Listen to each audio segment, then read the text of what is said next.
Okay, so everyone knows the name Beethoven, right? That famous scowling portrait, the dun-dun-dun of his Fifth Symphony. I mean, it's baked into our culture.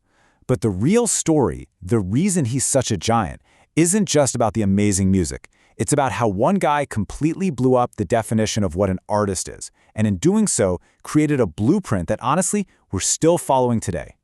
To really get what made Beethoven such a big deal, you gotta understand the world he was walking into. Before him, music was, well, it was more of a craft than an art. It was functional. You needed a soundtrack for a fancy dinner party, you hired a composer. Music for a church service, same deal. It served its purpose, and then a lot of the time, it was just disposable. And this right here is the heart of the whole thing. This is Beethoven's revolution. He didn't just write new kinds of music, he created a whole new kind of artist.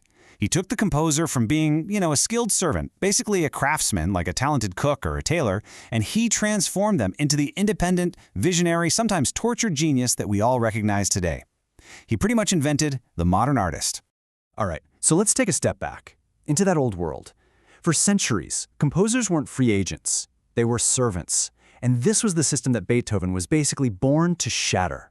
You have to understand, this system was super restrictive. I mean, even giants like Haydn and Mozart were essentially high-class employees. They literally wore servants' uniforms. They wrote music when they were told to, for whatever event their patron needed it for.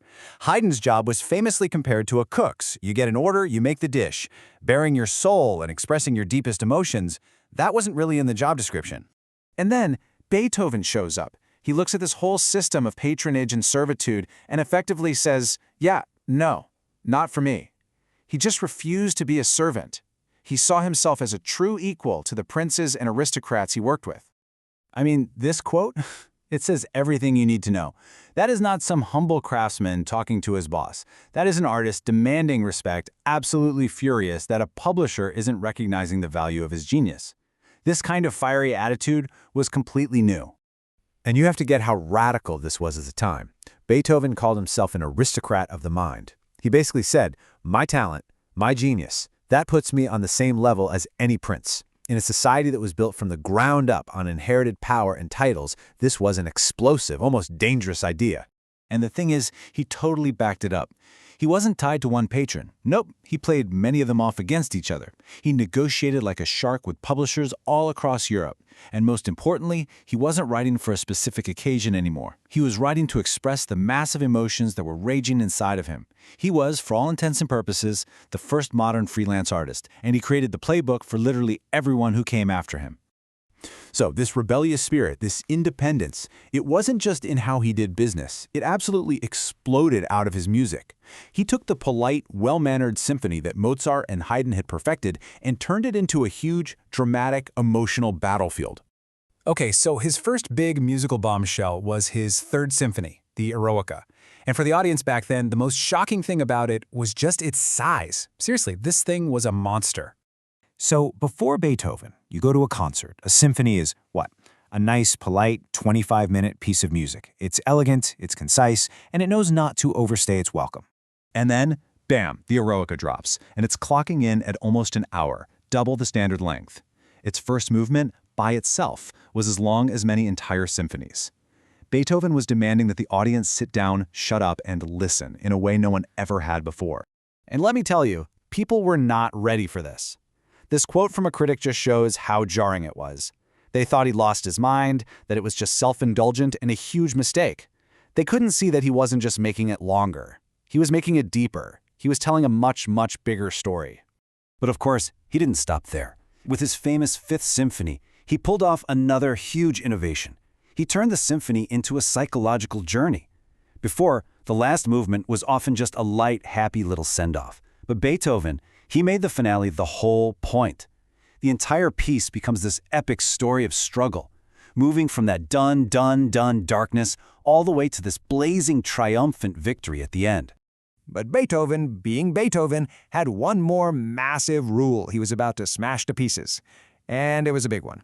The one unbreakable rule of the symphony was that it is purely instrumental. No singing. Period. So what does he do in his final symphony, the Ninth? He does the one thing you are absolutely not supposed to do. In the final movement, he brings in a full choir and 4 vocal soloists to sing the Ode to Joy. It was nuts. It broke the genre wide open. Some people were scandalized, but man, everyone was talking about it.